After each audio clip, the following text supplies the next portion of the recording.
तैयारे से बाहर लटकते हुए कप्तान को कैसे बचा लिया गया।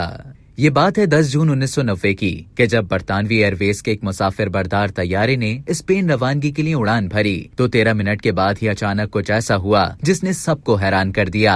तैयारे के कैबिन से जोरदार धमाके की आवाज आई और फिर तैयारा नीचे की तरफ जाना शुरू हो गया। कैबिन की एक खिड़की गायब हो चुकी थी और उस जगह एक शगाफ पड़ गया था जहाँ से तैयारे के कप्तान टिम लैंकास्टर बाहर लटक रहे थे। फ्लाइट अटेंडेंट नाइजेल ऑगडन ने फौरन छलांग लगाकर कप्तान को कमर से दबोच लिया, जिन्हें कप्तान की सिर्फ टांगे नजर आ रही थी। नाइजेल ने मीडिया को बताया था कि ऐसा महसूस हो रहा था जैसे जहाज से कोई हर चीज बाहर की तरफ खींच रहा है। एक ऑक्सीजन की बोतल जो नीचे गिर चुकी थी उड़कर मेरे सर पर आकर लगी। ऐसे में नाइजेल ऑगडन के लिए कप्तान को मजीद पकड़कर रखना मुश्किल हो रहा था। टिम का बाकी हिस्सा भी आहिस्ता आहिस्ता जहाज से बाहर की जानिब खिसक रहा था, लेकिन खुशकिस्मती से उसी वक्त कैबिन अमले के 2 अरकान साइमन रॉजर और जॉन हेवर्ड भी कैबिन में दाखिल हुए। नाइजेल ऑगडन का कहना था कि मेरे बाजू शल हो रहे थे। मुझे लगा कि हम टिम को खो देंगे, लेकिन फिर उसके जिस्म ने खिड़की पर यू की शक्ल बना ली। उसका चेहरा खिड़की से टकराया जा रहा था। उसकी नाक और सर से खून बह रहा था। सबसे खौफनाक मंजर उसकी आंखों का था जो हवा के जोर से पूरी खुली हुई थी। मैं वो मंजर कभी नहीं भुला सकता। फ्लाइट अटेंडेंट रॉजर ने कप्तान के पांव सीट से बांधकर उनके टखने पकड़ लिए। तैयारे के अमले को लगा कि कप्तान की मौत वाक़ई हो चुकी है। उन सबको ये भी खौफ था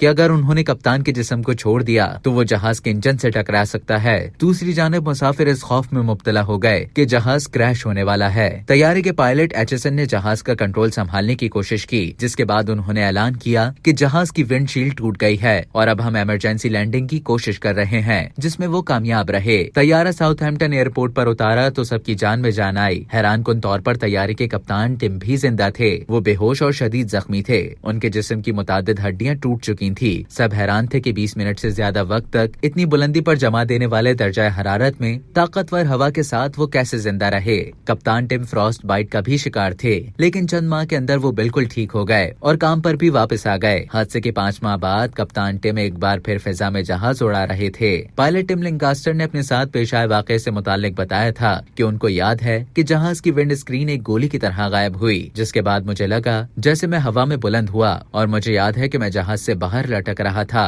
उनका कहना था कि उनके लिए सबसे मुश्किल चीज सांस लेना था। मुझे जहाज की दुम और इंजन नजर आया। इसके बाद मुझे कुछ याद नहीं। मेरी याददाश्त उस लम्हे के बाद रुक गई थी। अब तक के लिए इतना ही। मजीद इसी तरह की मालूमात हासिल करने के लिए डेली जंग के YouTube चैनल को सब्सक्राइब करें और Facebook के पेज को लाइक करना ना भूलें।